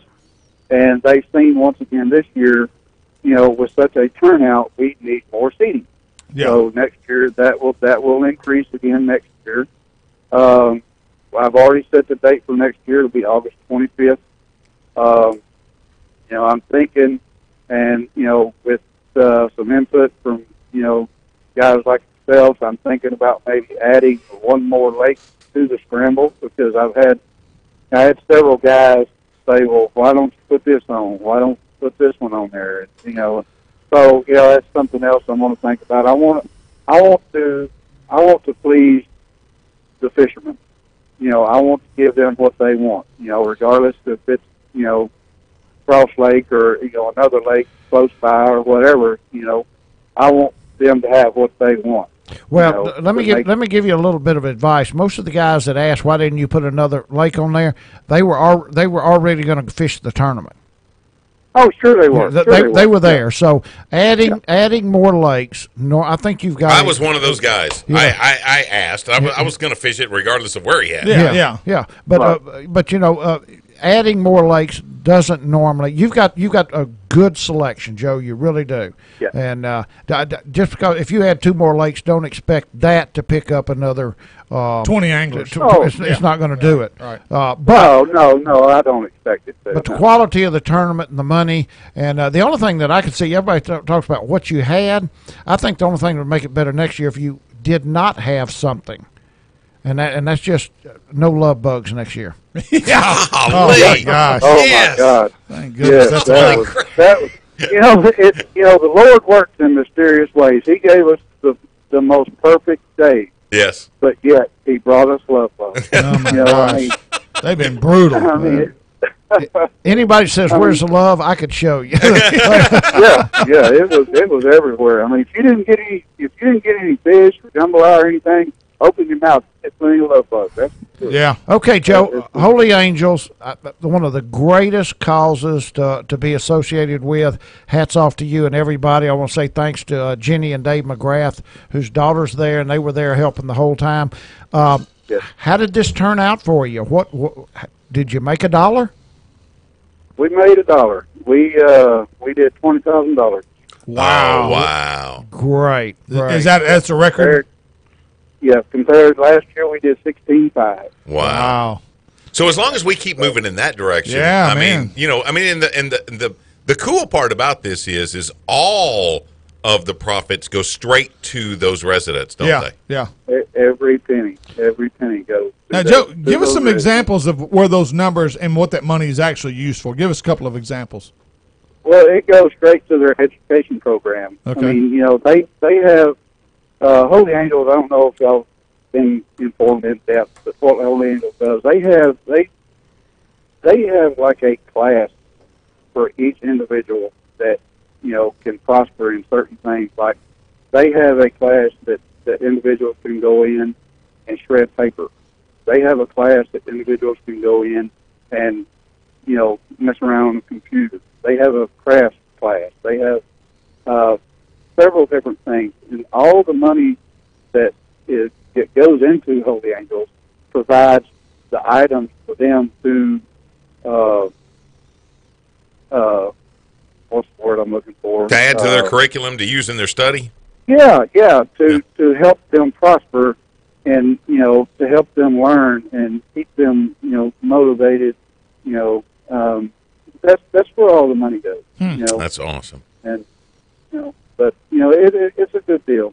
It's a really good deal, and I don't, I do this, I started this 4 years ago for my daughter when she was in there. And, I don't only do it for her, I do it for everybody. I could, if you guys notice, if y'all fish the tournaments, I'm never around. I'm a back away, get out of the way, I just walk around and make sure everything is good. I could care less about any kudos that I get. I don't care about all that.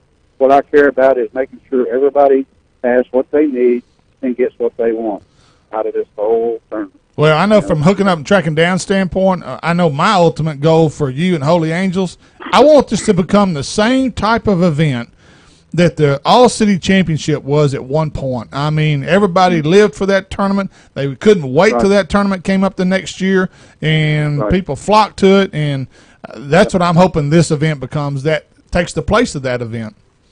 Yeah, and that's my goal too, Steve, is, make this something that people look forward to. Just like you and Gary and Mike and myself and all the guys that hunt, we could not wait for dove season to open. We can't wait for deer season to open. I want this tournament to fall in with that same category. I want guys to think, I cannot wait until this tournament rolls around, because, we had a really good auction this year again. Everything went really, really well. I tried a couple of different things. We had a guy at the bottom of the levee checking fishermen in as they come over the levee. We were taxiing them back and forth in our side-by-sides and golf carts, to the weigh-in. Keep these guys from having to walk back and forth after being out on the water all day long. Try to make it as convenient for them as we possibly could, because, you guys that do so much for this tournament as far as advertising. I can't thank you enough, along with all the other sponsors, that have helped with this tournament. I mean, it blows my mind, the people that really want to give for something like this, and I can't leave out the fishermen. If it wasn't for the fishermen, we wouldn't have this at all. So, Joe, I want to thank everybody that's involved, Joe, thank you so much for allowing us to be there. I hate to cut us off, but we've got to move on. We've got this other guy you might have heard of, Denny Brower, that's just ready to go. Yes, sir. Don't leave me on here. Just take care of your business. Thank you, Joe Stevens Thank and you, Holy Joe. Angels. Denny Brower is next. His latest health challenge. Yeah. Yep. We're going to talk. Yeah. It's coming up. Hooking up, tracking down, 11:30, The Tiger.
Just a reminder that you can catch us again Saturday mornings from 6 to 8 here on 1130 The Tiger. This segment is presented by Natchitoches Ford, Wildwood Resort at Toledo Bend, and Davis Clothing and Outdoor. Clothing, apparel, and hunting products for everyone who enjoys the great outdoors. Now back to Gary, Steve, Mike, and Jay. Looking for a big-time store with a small-town feel? Nichols Department Store is that kind of place. Friendly sales staff with years of knowledge about hunting and fishing will make sure you get whatever you need to bag a buck, a duck, or a bushy tail. Deer stands to supplements, guns to ammo. Nichols has whatever any sportsman will ever need to be successful. While you're there, pick up your hunting license for 2017. Go to nicholsstore.com to find a location near you. Now, guys, we always do this bass trivia stuff all the time, right? Tournaments, bass IQ, and all that. If I ask you the question, who was the first and maybe the only professional angler to ever be on a Wheaties box, would you know the answer to that? Yes. I would now. You would now. Yeah. I would now. And who is Denny Brower. We got him on the phone. Denny Brower with us today. Denny, how you doing, man? I'm doing good, guys. Do you eat Wheaties? By God, I've ate a lot of Wheaties. Tell the truth now. Absolutely. You know what, Denny? Does Chad eat Wheaties? Yeah, everybody around my family eats Wheaties. Okay, all right. Is that check still rolling in? You know what, Denny? You have made your living your entire career with bass fishing, but you're an avid hunter as well. Which one do you love more now that you've come to those golden years of life? Semi-retired, yeah. Oh boy, that's a tough question. I guess if I had to choose, it would be bass fishing if they're biting. But man, do I love hunting trophy deer. If they're biting. That's always the key, the pinnacle of the whole thing is are they biting? Yeah. Well, I tell you what I'll do. Maybe tomorrow, Denny, not the fish, but I'm gonna have the luxury of sitting in probably one of your favorite stands this evening with a photographer. If we see a deer at Heartland 1010 this evening, I'll send you a picture tomorrow. That'd be awesome. Denny, you've made your career. You from Missouri now. You live on the banks of Lake Amistad out of Del Rio, but you've made your life. You've fed your family, everything, being outdoors. It's taken its toll on you, hasn't it? It really has. I mean, you look at all the rough boat rides over the years, and I've had several back operations. There's always something that seems to come up when you are out there abusing your body every day in the outdoors. But something came up in the last couple of months that you weren't counting on. Tell us about that. Yeah, I had a little skin cancer deal. The lady that cuts my hair kept telling me that I've got this mole that I need to have somebody look at that was underneath my hair, and I thought, that's probably nothing. And when I went in the next time, she reminded me, and so I had her take a picture of it on my cell phone. And I sent the picture to Dr. Tommy Brown, who's a good friend of ours, and he said that he thought it needed to be checked out. So he hooked me up with Dr. Haney there in Shreveport. And they ended up doing a biopsy, and it ended up being melanoma. And then we ended up having surgery on it, and luckily we got it all. We caught it in time, but it'd have been, real easy not to catch it in time, considering it was in a place that we were just lucky to find it. Did you not know it was there, combing your hair, scratching your head? The lady cutting your hair found it. Did you not know that was there?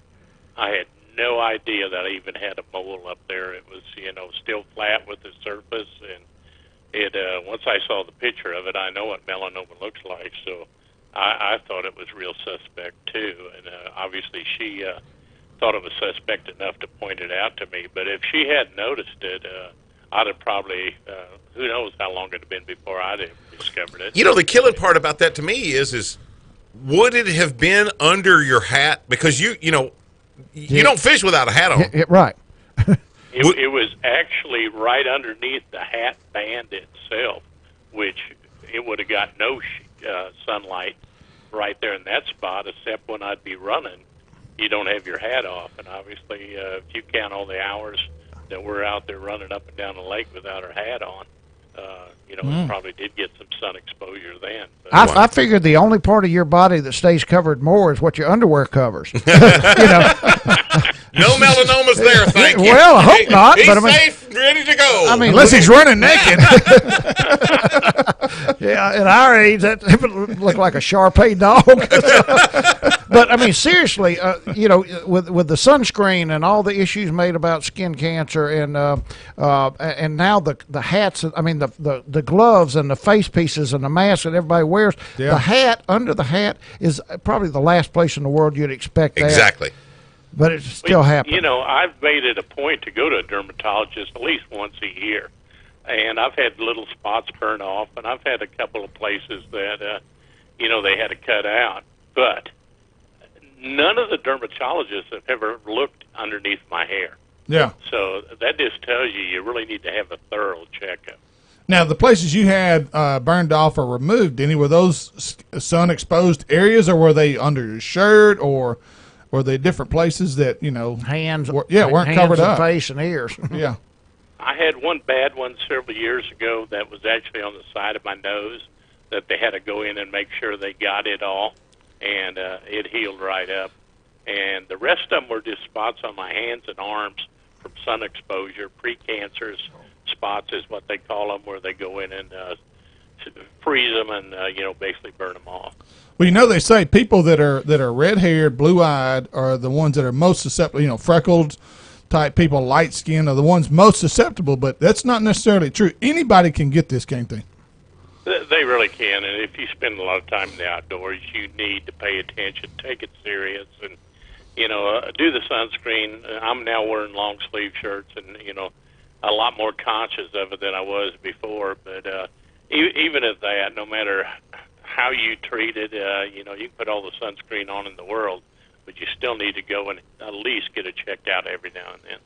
And I can tell you from experience, if you wind up with a cancer or melanoma issue in your family, that dermatologist is going to say not every 12 months, every 6 months. Oh wow! Yeah. So your treatment or your being checked out is gonna double. If you have any history, they're not going to allow you just to come in once a year. Danny, I want to ask you this, and this has a little bit to do with an issue that's been in the back of my mind. Whose responsibility is it that you're going through this? Who, is this BASS's fault? Is this just the way the cards were dealt? Is it on Denny Brower? Oh, it's definitely on me. Everybody's responsible to take care of themselves. That's my whole point. Whether it's a back injury when you're out there boating, nobody tells you got to run wide open for 100 miles to get to the fish in rough water. Nobody tells you to get out there and get that much sun exposure. So, anytime you have something like that come up, you're the only one to blame. So you just got to take care of yourself. And you've taken responsibility of that yourself. Absolutely. And the healing process. That's on you as well. Absolutely. Denny, how many years did you fish as a touring pro? What was your career length? Oh, gosh, I started full-time in 1980. So okay. It's been a while. Let's back up then. That's where I want to go with this. Because from probably 80 to, I'm going to say 90, nobody thought about sunscreen. No. It wasn't even, I grew up as a kid in the late 70s and 80s. Nobody talked about sunscreen. You went out, I was barefoot and half naked all the time when I was growing up as a kid and hauled hay and cut grass and everything barefoot. So when was it the early 90s when this really started to become, okay, you got to start wearing sunscreen, guys? Is that when? And so you had a 10-year career there that wasn't even thought about. Oh, probably longer than that because, I always had in my mind that the sunscreen, the scent of it might keep me from getting a bite or two. So I was reluctant to even use it once it come out. So I was more concerned about how many fish I could catch than protecting my skin. So I went a lot of years without using any protection. Do you feel like you were, when you look at Denny Brower's career, you've had an incredible bass fishing career. Would you say that you were well compensated for the risks that you took? Without a doubt. Yeah. But those were your risks. They were. It's like any profession. You get out of it what you put into it. And when you're making your living in the outdoors, you've got to really give it your all. It's a tough way to make a living. So you've got to go at it 100%. Well, I've just had issue with a number of the NFL football players laying it off on the NFL. Can you believe that my mind actually went there? That's the reason why I've had this questioning. That's a shocker. I know. Is that, these people were well compensated for their involvement in their sport. That was their chosen field. Nobody held a gun to their head and said, you will participate. And I'm not asking you to align yourself with me on this, but you've answered a lot of my questions in that, you know what, that's a risk that I took. That's the career choice that I made. There's nobody out there right now, that is allowing American soldiers to sue the United States government because of injuries that they're sustaining. Yeah, there's not a draft. And so we're allowing former NFL players to sue the NFL and win because of that career choice, and here you are. And I know that the main focus of this is to be proactive when it comes to skin care, and you're living proof of that even Denny Brower could be susceptible to a melanoma. But I'm tickled to death that Denny Brower says that's on me. Well, it really is. I feel I've just been very fortunate to be able to make a great living doing what I truly love to do, what a lot of people, would give anything to have a free weekend to go do. So I'm very, very fortunate there. And I played athletics growing up, and, man, what a neat deal to be able to make your living being a pro football player. So, I have a hard time swallowing some of that myself. Yeah. Exactly. Well, Denny, you would have spent the same amount of time in the sun if you had continued your early career as a bricklayer. And your annual salary would have been a little bit less than what it is as Denny Brower, the professional angler. We probably wouldn't have you on the Hook It Up and Track It Down show right now. Yeah, how many bricklayers have you interviewed here lately? Yeah. Denny, do you have any advice? I know today's boats versus the boats you first started out in, today's technology and the boats and the designs of the boats and how they handle rough water is so much better today than it was 25 years ago. Is there any advice you would give to guys about how to take care of their backs? Because I'm sure that's probably the number one thing with tournament anglers on that level that you fished. That's probably the number one. Don't run into stuff. Well, yeah, don't hit floaters. Definitely the equipment's improved. The seating, the boats are bigger.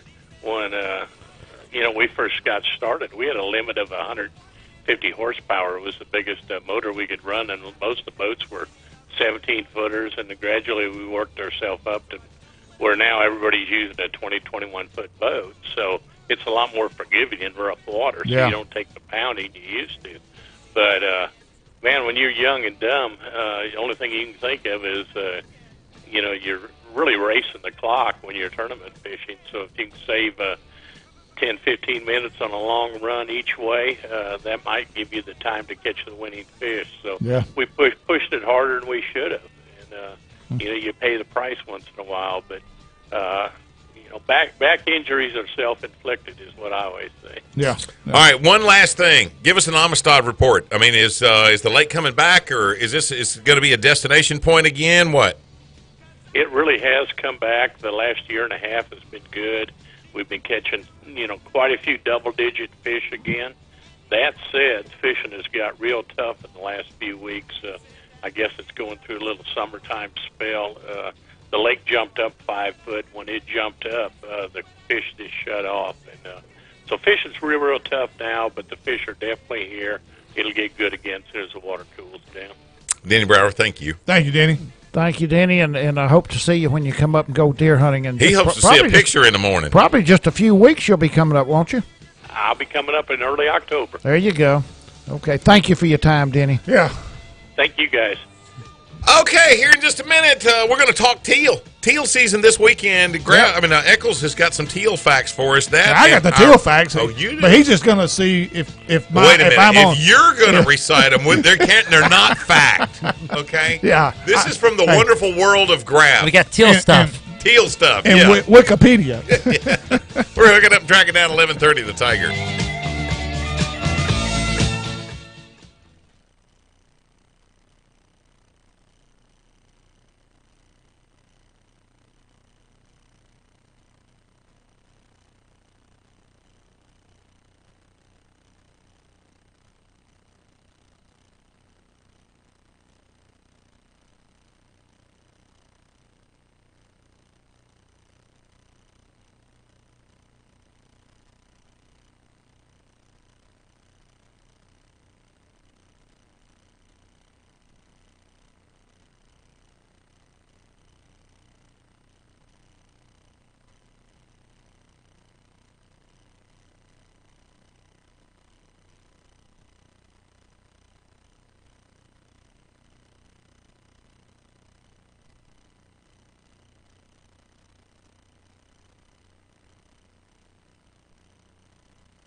Want some great wild game recipes? Check out our new website at HUTDshow.com, an information resource for all things related to the great outdoors. This segment is presented by Nichols Department Stores, Kamagatsu Hooks, Spro Lures, and K2 Coolers. Durable, heavy-duty, and lightweight coolers with real value that keeps items real cold at a price that's real easy on the wallet. One more time, here's 4 guys that are real serious about the outdoors: Jay Watley, Gary McCoy, Steve Graff, and Mike Eccles. Yeah, and don't forget that the Hook It Up and Track It Down show airs again on Saturday mornings from 6 till 8 right here on 1130 The Tiger, home of the LSU Tigers, and the Hook It Up and Track It Down show.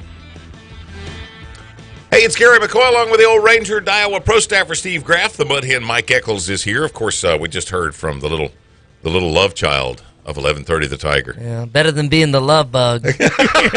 I'll take it. Hey, you know what? Speaking of love bugs, love child, Chris and Carla Nesbitt's son Matthew and his partner just won. I think they came in second. Oh, did they? they? Yeah, Washita River. That's right. But they had a great tournament, and we'll be sending them to the Nationals. Oh, fantastic! Yeah, so we're going to have them on next week. Okay, Yeah. good deal. Good deal. All right, here's some little-known facts, maybe well-known facts. I don't know. Facts about teal. Teal season opens this weekend. I know Mike will be out there. Opens Friday. Is it Friday? Yes, I have no idea what Friday.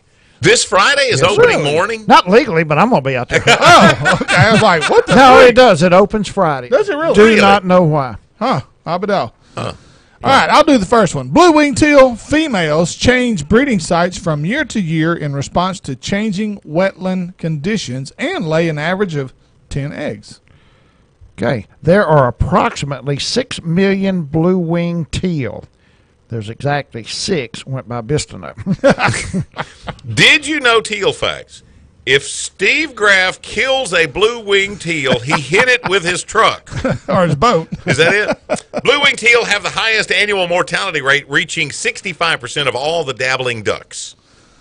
Number 4, blue-winged teal are generally the first ducks south in the fall and the last north in the spring. Okay, so you know what? You've always told us that these teal that we'll shoot during this first part of teal season are the blue wings. Mm-hmm. But they're also the last ones you're going to see that start flying north at the last part of the year. When you start seeing those last bunch of teal when we're fishing the boss tournaments, you're seeing those teal around. Those are blue wings again. Yeah, they're returning. Okay. They're headed back north. Okay, yeah. cool. Why don't they have like a teal season when they go back? Won't they open up another? Because it's time to fish. Oh, okay, there you go. There you go. A good answer. Green winged teal migrate south later than blue wings. When poor weather hits up north, they stick it out much longer than the blue wings. Green-winged teal prefer larger bodies of water. And when hunting teal, it is best to use a modified or improved cylinder along with 3-inch shells with number 2 to number 4 steel shot. North American hunters kill about 2 million green-winged teal each season. The green-winged teal is the smallest dabbling duck in North America. And teal season opens this Friday, according to Mike Eccles. Right, opens Friday. Yeah, you know, and prognosis is bad, huh? Why do you think? Well, it is unless you're maybe hunting the river. Okay. Or you happen to have a place where some teal just kind of hung up and are hanging around. So well, then you better go hide the corn. Right. Don't hide it on my place. Why do you think that teal are easier to kill than the average duck? They're the first ones gotten shot at each year. Yeah, but with all the northern states now, with almost all the northern states having an early teal season, we used to be, it didn't be but 3 or 4 states that did it. Right. Now the majority of them do. So they're being shot at before they get to us. Yeah. So they're still one of the easiest ducks to kill. Why do you think that is? And I don't know because the they're answer. so young. I've got my opinion on this, but I don't know it for sure. Well, because the weather hadn't gotten cold. I haven't hunted enough teal to know, but I did read where teal aren't as fast as hunters make them out to be, and that they're really easier to kill than you think they are. Would that have anything to do with it? Only he would come What up with something plant? You know, that's about the same time the fish start looking Hey, up. this is in DU magazine. Yeah, but that's I'm not just why telling you. they're easy to kill, because Okay. they fly Are they? slower. Are they? Yeah, my opinion, I'm sure somebody will tell me this weekend I'm wrong, is teal fly so fast that they do not have the time to see you in the blind or see the discrepancies on your decoys. Other ducks circle slower and they pick out non-moving decoys. You know, something's not right. They see somebody looking up. Right. Teal come in so fast that I just don't think that they can detect all the things that would give you away or your decoys. What's the biggest mistake that somebody makes with their blind setup? I don't think the biggest mistake is with blind setup. I believe the biggest mistake is, and we talked about this last week maybe, with mallards, with gray ducks, with weegeons, stuff like that. If there's 3 or 4 of you in your blind, you wait until the ducks get over the decoys where everybody's got a shot. You shouldn't do that with teal. The first person that can shoot at a teal coming over the decoys, like if they're coming from your right to the left, the guy on the right end ought to shoot before they enter the decoys. Because if you wait until the bunch of teal get over the decoys, it's too late. Everybody's going to get one shot. Your next shot's going to be at them going away. If the first person shoots just before they enter the decoys, they're going to turn and they're going to start up. And everybody is going to get 2 or 3 shots in. Don't let the teal get over the decoys before you shoot. Shoot them about a second or 2 seconds earlier than you would on mallards and gadwalls. Does it really help you, kind of like fishing tournaments? Does it really help you if you've got the same duck hunting partner for a long time to where you guys just know when it's time to shoot? Do you know who's going to call? Absolutely. Somebody call the shot in your blind? Yes. Somebody should always call the shot. Yeah. Absolutely. If you don't, somebody's going to raise up and shoot too soon. So if I come, I can call the shot? You're not coming. Oh, okay. Hey, now I will say this: if we ever get to go with Eccles, he and I, I got the boys a duck blind, and they got a duck blind. Anyway, Eccles has given us some really good ideas. You eat good. Yeah. You have biscuits and gravy when you are in Eccles duck blind. Oh, well, we got to go. You have biscuits and gravy. When you hunt where I hunt, you can read a book. Cooking a meal is no problem. You can read a book. They have eggs. He's watching Duck Commander while he's sitting in the blind. Okay, expectations kind of low. You're never going to feel bad if you kill limits. No, I'm not going to feel bad. Okay, well. No. People going to think you've been bad-mouthing them the whole time. I'm just saying that I don't expect it to be great overall the West Zone. Right. I just don't. But would have been great last weekend. Somebody, it's understood, too. Somebody will kill ducks, and we may kill some. Yeah. We may. I saw a ton of ducks Labor Day. That Monday. Did you? Woo, I was on Bistineau. Okay. And there was a ton of teal. If you had to say a front was coming through, when would you want it to come through? Thursday night or Friday morning? I'd rather it come through Friday or Saturday because sometimes every year it changes. Sometimes ducks will come down the day before the front. Sometimes they'll come down with it. Yeah. And sometimes they'll come down the day after. Yeah. And each year you kind of have to watch and say, okay, we've had 2 fronts, and they were here the day before both times. Oh, okay. So wow. So it kind of patterns itself that way. If it came in Friday and they came down a day ahead of it, that'd be Thursday, and I'd have to shoot them illegally. Yeah, there you go. It would be have on Outdoor Outlaws. Wrap this show up, baby. Let me get down here and let me find our final word. Here it is. This week's final word comes from a quote from Dale Earnhardt Sr., and I quote, "When he was young, I told Dale Jr. that hunting and racing are a lot alike. Holding that steering wheel and holding that rifle both demand respect and responsibility." End of quote, Dale Earnhardt Sr. What a great message from a great NASCAR driver and a great man. Dale Earnhardt Sr. was an avid outdoorsman who took the time to share his outdoors knowledge and wisdom with all his children. This world could use a lot more men and dads like the late Dale Earnhardt Sr. For Gary McCoy, Mike Eccles, Jay Whiteley, yours truly, Steve Graff. Tune in next week right here, 11:30 The Tiger, for more hooking up and tracking down.